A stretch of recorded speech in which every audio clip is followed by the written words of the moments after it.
Salut tout le monde, je m'appelle André et aujourd'hui j'aimerais bien vous montrer comment faire bien le RVH. Pour les personnes qui ne savent pas ce qu'est RVH, c'est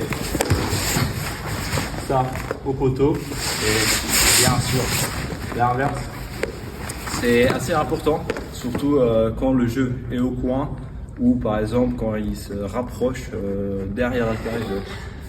Du coup, ça c'est important et vraiment les meilleurs gardiens dans tous les championnats ils le fassent. Du coup, je vous conseille à utiliser aussi. Bien sûr, il y a même des autres façons comment se déplacer. Du coup, vous pouvez aussi être bien positionné comme ça et l'inverse c'est comme ça.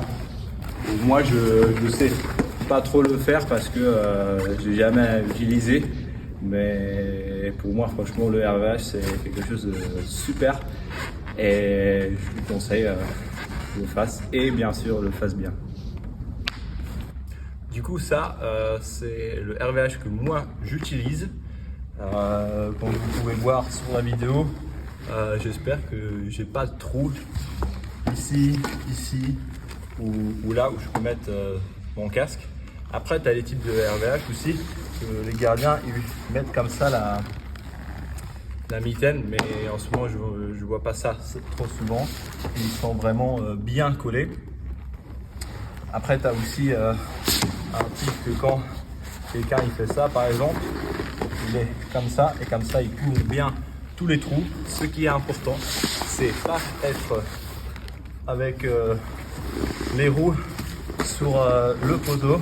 Parce que comme ça, vous avez ici un trou et aussi l'inverse, ce qui est important, ne pas être comme ça.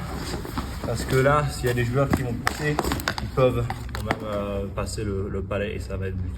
Du coup, la meilleure façon, c'est que vraiment, si vous avez un lacet qui tient la botte et le patin, c'est vraiment bien au lacet et comme ça, grâce à ça, vous n'avez pas de trou.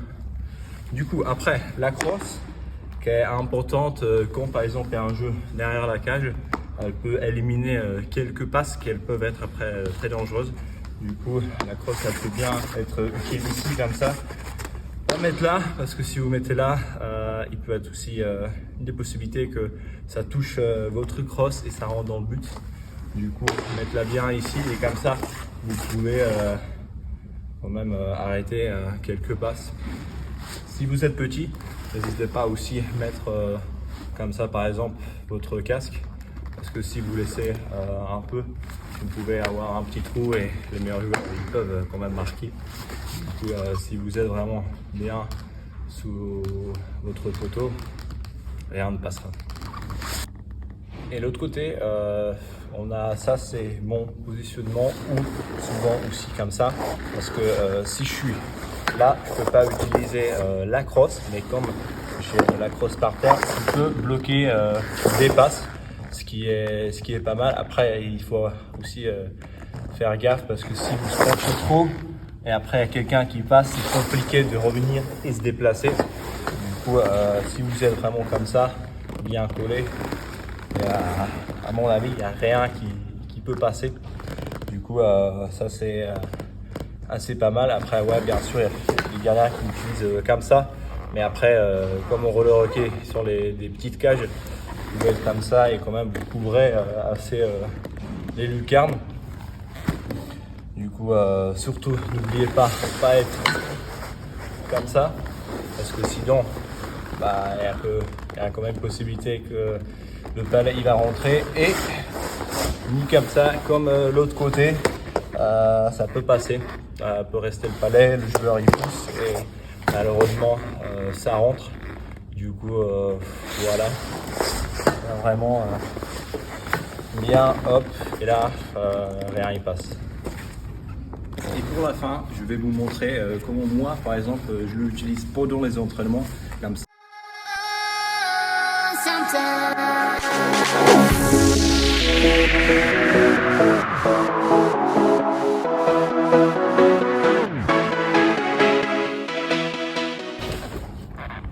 J'espère que cette vidéo vous a plu.